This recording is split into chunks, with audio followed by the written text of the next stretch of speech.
नमस्कार दोस्तों, स्वागत है आप सभी का ऑनलाइन बोर्ड स्टडी चैनल में। तो जो लोग क्लास 10th में हैं उनके लिए हिंदी के पदभाग, हिंदी के कौन सा भाग,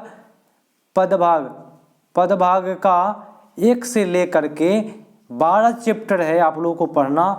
1 से लेकर के 12 चैप्टर का वीडियो मैं आपको बताने वाला हूं इस वीडियो में, इसलिए आप टोटल वीडियो एक बार में देख जाइएगा ताकि आपके एग्ज़ाम में मैं आपको बताऊं इससे अलग एग्ज़ाम में आपके नहीं आएंगे। सभी क्वेश्चन इसी से आने वाले हैं क्योंकि ये जो है आपका NCERT और BTC बुक दोनों का मिलन से बनाया हुआ एक गेस क्वेश्चन है। ठीक है, तो चलिए शुरू करते हैं। आज का प्रथम प्रश्न है, राम नाम बिरथे जगी जन्मा किन की कविता है। तो ये जो कविता है याद रखिएगा गुरु नानक जी का है और आप लोग कमेंट में उत्तर दे सकते हैं।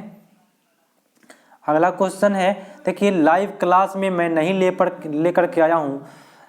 प्रॉब्लम ये है क्योंकि नेटवर्क चल रहा है 2 दिन से प्रॉब्लम, इसलिए मैं सोचा कि ऑफलाइन आप लोगों को मैं उपलब्ध करा दूँ। किसी तरह से तो पढ़ना ही है तो ऑफलाइन आप लोग इसको देख लीजिए। लाइव जैसे ही नेटवर्क ठीक होगा मैं लाइव कराऊँगा। ठीक है, चलिए। तो गुरु नानक की रचना है, तो गुरु नानक की जो रचना है वह जो नर दुख में दुख नहीं माने। ठीक है, नेक्स्ट क्वेश्चन, ब्राह्मण का निवास कहाँ होता है, समुद्र में, स्वर्ग में, आकाश में, काम क्रोधहीन व्यक्ति में। तो जो काम क्रोधहीन जो व्यक्ति है, जो क्रोध नहीं करता है, उसी में ब्राह्मण निवास करते हैं। नेक्स्ट क्वेश्चन है, देखिए काफ़ी बेटर है, इससे अलग एग्जाम में नहीं पूछने वाला है। ठीक है, चलिए। गुरु नानक के अनुसार किनके बिना जन्म व्यर्थ है। तो देखिए राम नाम के बिना जन्म बेकार है, गुरु नानक साहब बोलते हैं।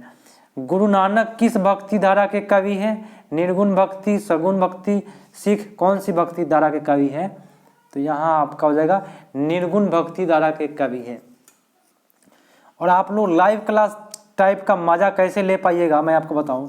इसी क्वेश्चन को आप लाइव किस पर कीजिएगा, 6 नंबर दे करके आप लोग अपना वो उत्तर फटाक से लिखिएगा और देखिएगा कि उत्तर सही जा रहा है या गलत जा रहा है। ठीक है, चलिए।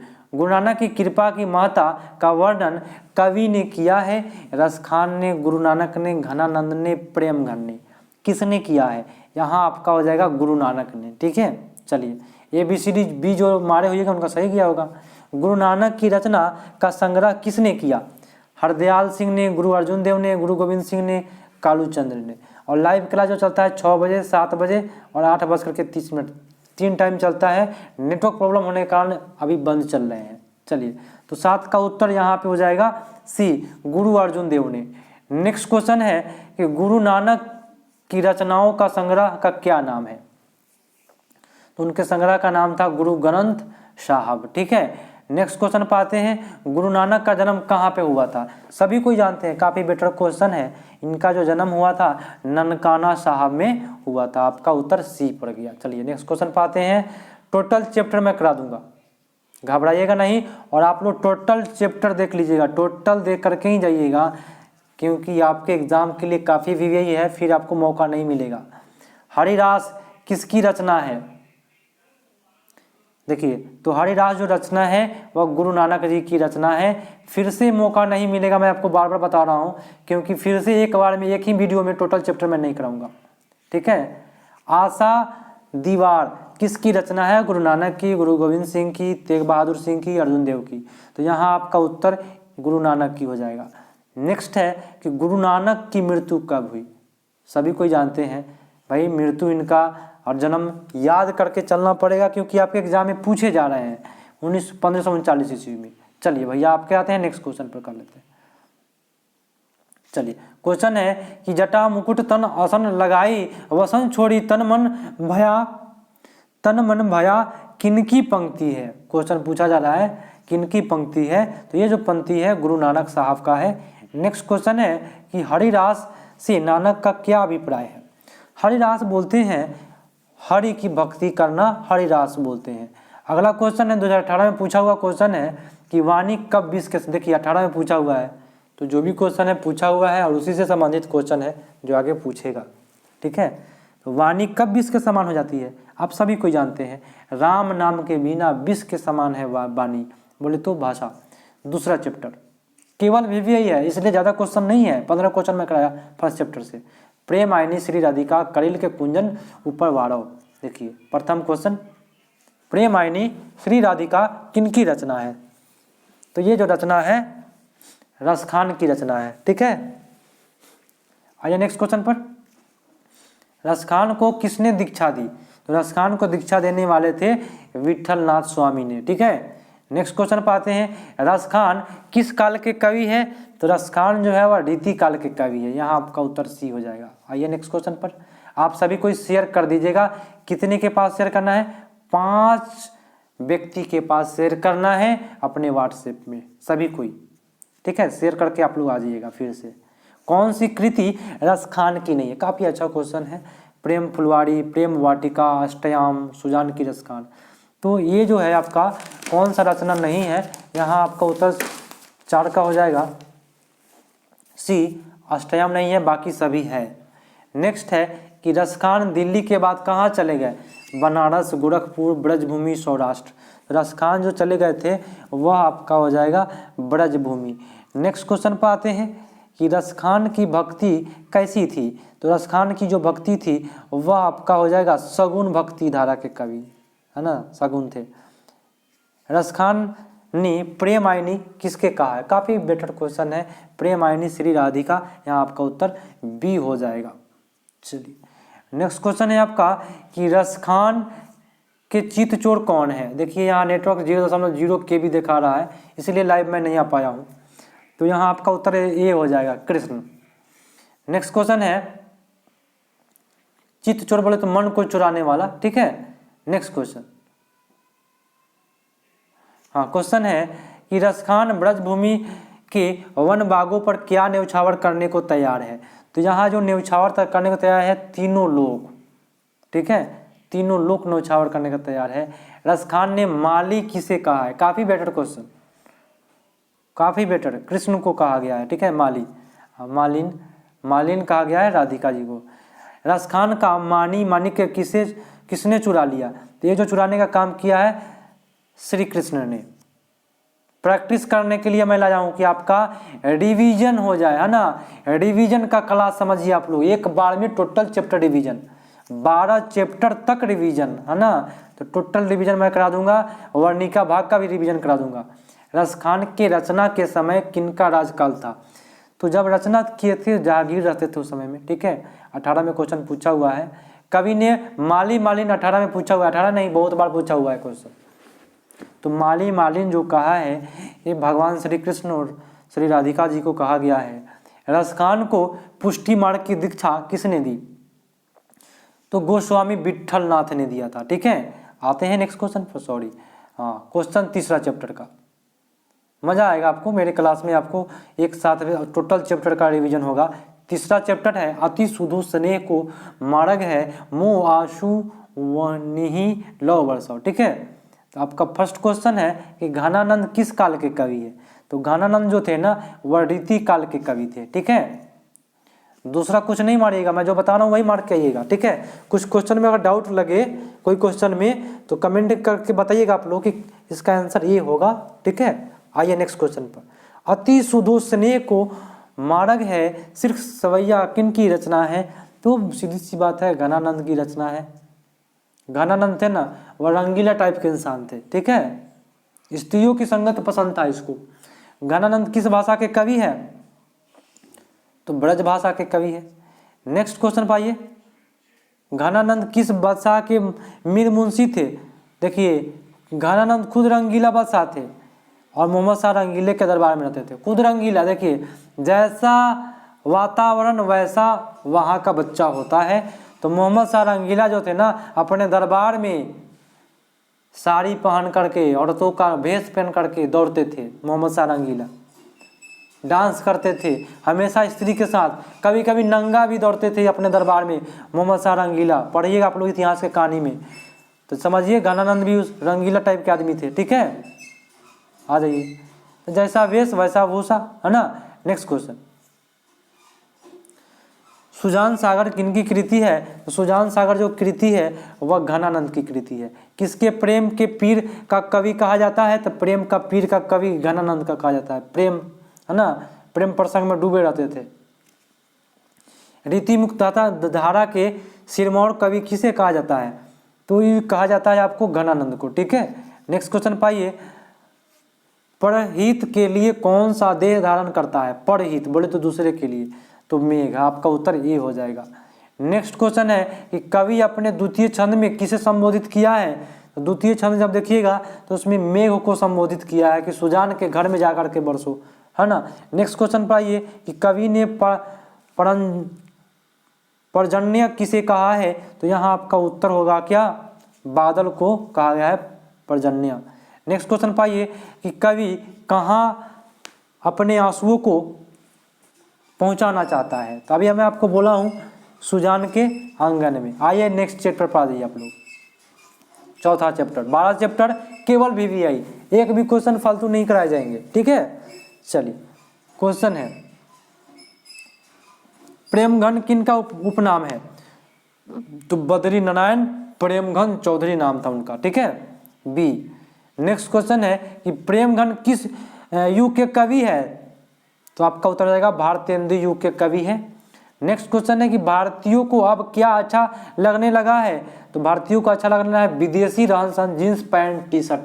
देख लीजिएगा आप लोग, काफ़ी मिलते हैं देखने को, है ना, जींस पैंट टी शर्ट। मैं भी पहनता हूँ, कोई बात नहीं, अब तो सभी कोई अपना रहे हैं, है ना। विदेशी रहन सहन सब कोई अपना रहे हैं, भारतीय।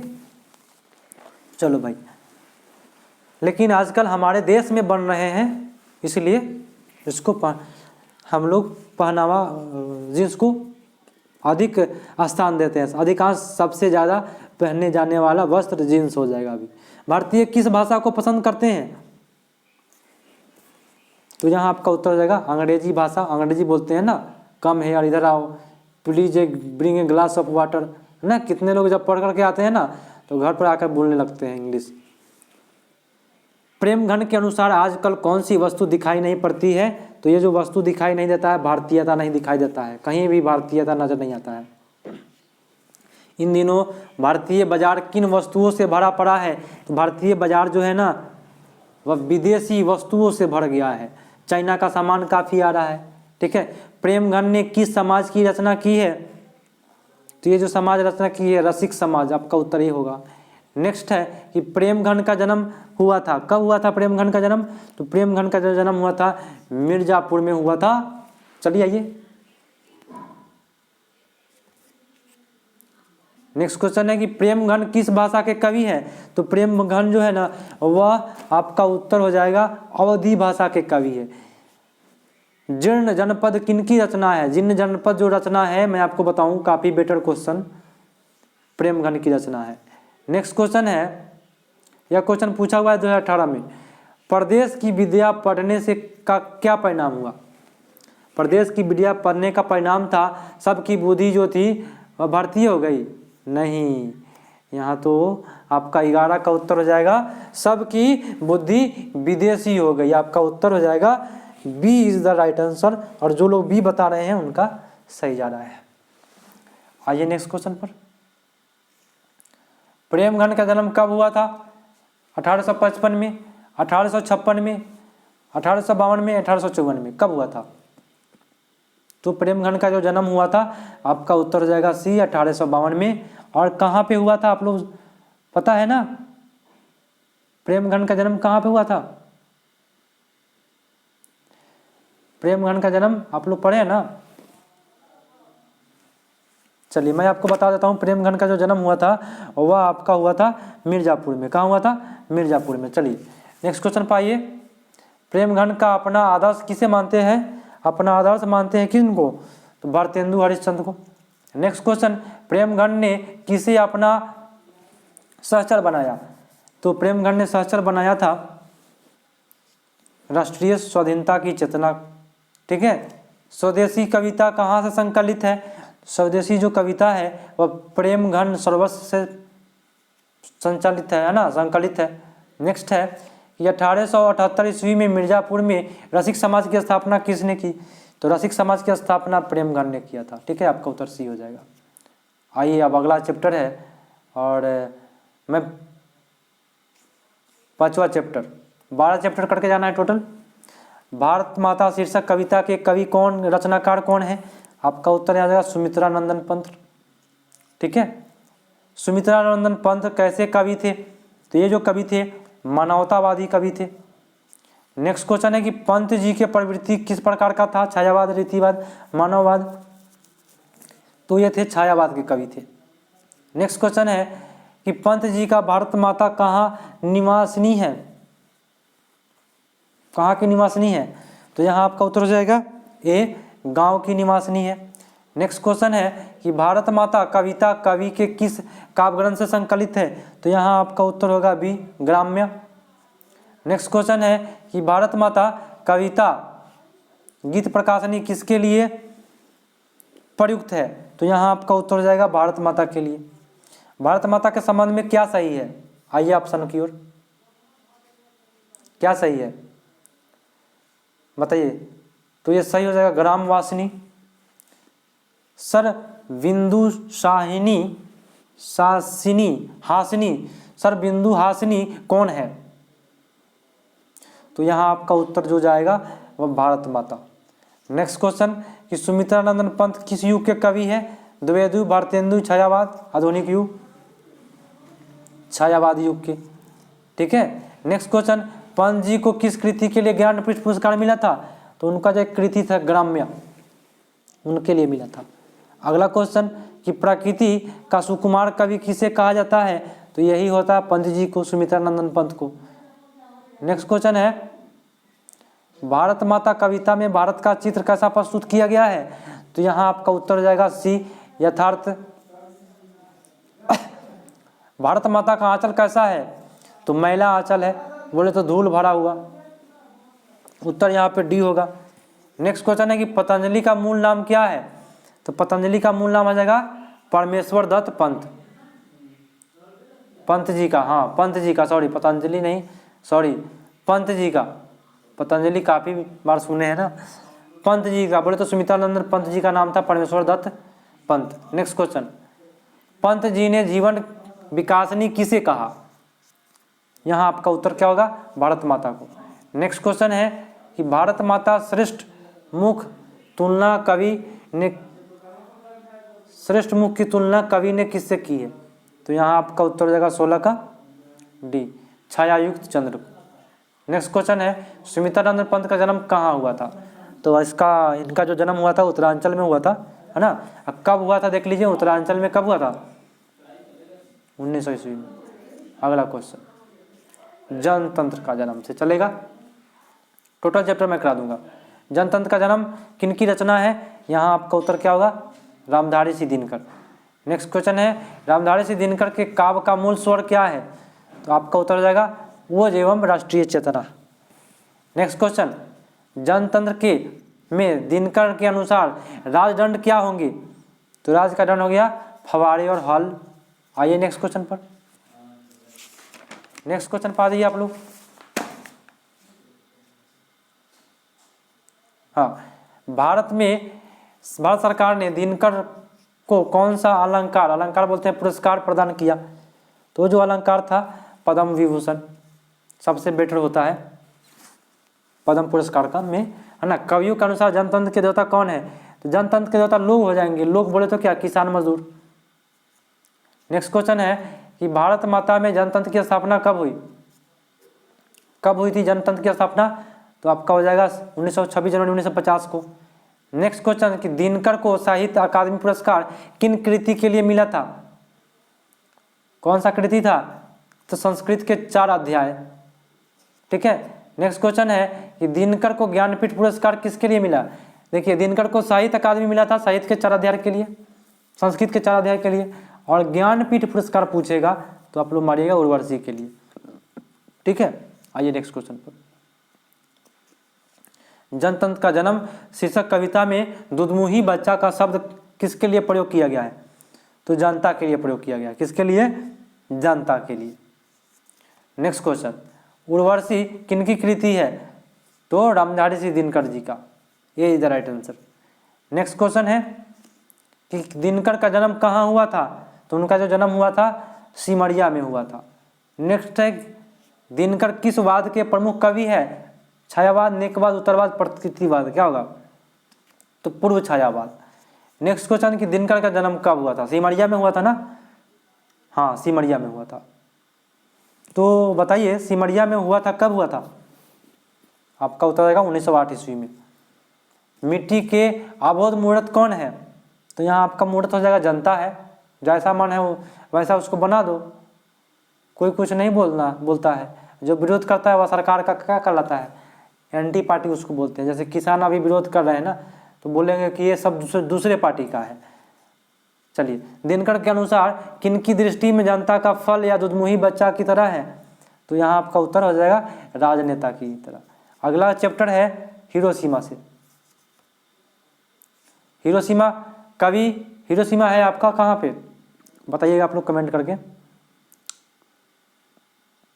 जापान में है, मैं बता देता हूँ आपको। हिरोशिमा आपका हो जाएगा आगे। चलिए, आगे के का उपनाम क्या है? तो हीरानंद सचिदानंद वात्स्याय आगे।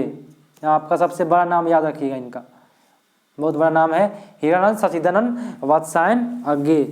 हीरानंद नहीं दिया हुआ है, मैं आपको बता रहा हूँ। चलिए ठीक है। अगला क्वेश्चन, हिरोशिमा कहाँ है? आ गया, जापान में है। हिरोशिमा कविता में सूरज की संज्ञा किसको दी गई है? सूरज की जो संज्ञा दिया गया है अणुबम से। ठीक है। नेक्स्ट क्वेश्चन है कि आगे किस बात के कवि है? तो आगे जो है ना प्रयोगवाद के कवि है, याद रखिएगा। हिरोशिमा शीर्षक कविता में सूरज का क्या प्रतीक है? तो बम है। बम बोलते हैं किसको? पटाखा, अणुबम को। नेक्स्ट क्वेश्चन है कि भाई कौन सी, एक सेकेंड, कौन सी कृति आगे की नहीं है? तो वो जो कृति है मिलन यामिनी नहीं है, बाकी सभी इसमें आपका हो जाएगा। शेखर एक जीवनी किस विद्या की रचना है? उपन्यास, निबंध, आत्मकथा, नाटक। आपका होता जाएगा उपन्यास।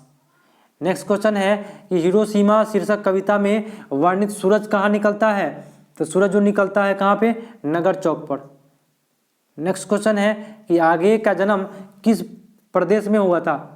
तो आगे का जो जन्म हुआ था वह उत्तर प्रदेश में हुआ था। नेक्स्ट है कि आगे का जन्म कब हुआ? उत्तर प्रदेश में हुआ था। तो कहाँ पे हुआ था, कब हुआ था? तो 1912 ईस्वी में। हिरोशिमा कविता किसका चरित्र चित्रण करती है? आपका उत्तर हो जाएगा आधुनिक सभ्यता का उदंत मानवीय विभीषिका का। आपका उत्तर डी होगा। चलिए, एक वृक्ष की हत्या। एक वृक्ष की हत्या के कवि कौन है? इसके जो कवि थे वह कुंवर नारायण थे। कुंवर नारायण कैसे कवि है बताएं? संवेदनशील कवि। नेक्स्ट क्वेश्चन, एक वृक्ष की हत्या किस काव्य संग्रह से संकलित है? बताएं। यहाँ आपका उत्तर क्या होगा? कौन सा काव्य संग्रह हो जाएगा? चलिए, आपका उत्तर हो जाएगा इन्हीं दिनों। अगला क्वेश्चन है कि एक वृक्ष की हत्या में कवि ने वृक्षों को किस रूप में प्रस्तुत किया है? तो वृक्ष को जो प्रस्तुत किया है चौकीदार के रूप में। ठीक है। नेक्स्ट क्वेश्चन है कि कवि ने वृक्ष की डाली की तुलना किससे की है? वृक्ष के डाली को बताया है राइफल। ठीक है। आइए नेक्स्ट क्वेश्चन पर। नेक्स्ट चैप्टर ही है, काफी जल्दी यदि मैं करा दूंगा, जो भी बीवी है वही करा देता हूँ। ठीक है। हमारी नींद से है। हमारी नींद शीर्षक कविता के रचनाकार कौन है? आपका उत्तर हो जाएगा वीरेंद्र डंगवाल। अगला क्वेश्चन, हमारी नींद शीर्षक कविता के काव्य संग्रह से संकलित है। तो जो ये काव्य संग्रह है वह दुष्चक्र सृष्टा। वीरेंद्र डंगवाल किस दैनिक पत्र के संपादकीय सलाहकार है? तो यहाँ आपका उत्तर हो जाएगा अमर उजाला के। नेक्स्ट है कि इसी दुनिया में किनकी कृति है? तो इसी दुनिया में आपका उत्तर जाएगा वीरेंद्र डंगवाल की कृति है। नेक्स्ट क्वेश्चन है कि हमारी नींद कविता में किसका जीवन चक्र पूरा हुआ उल्लेखित है? तो यहाँ आपका उत्तर जाएगा सी, मक्खी की।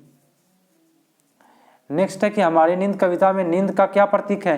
तो नींद का जो प्रतीक है वह बी है, गफलत का। नेक्स्ट क्वेश्चन है कि हमारी नींद कैसी कविता है?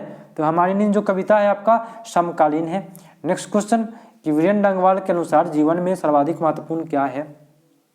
तो सबसे अधिक महत्वपूर्ण है जीवन में संघर्ष करते रहिए, पढ़ाई करते रहिए आप लोग, सबसे बड़ा संघर्ष है। ठीक है। जीवन में दुष्चक्र सृष्टा कविता संग्रह में वीरेंद्र डंगवाल को कौन सा पुरस्कार मिला था?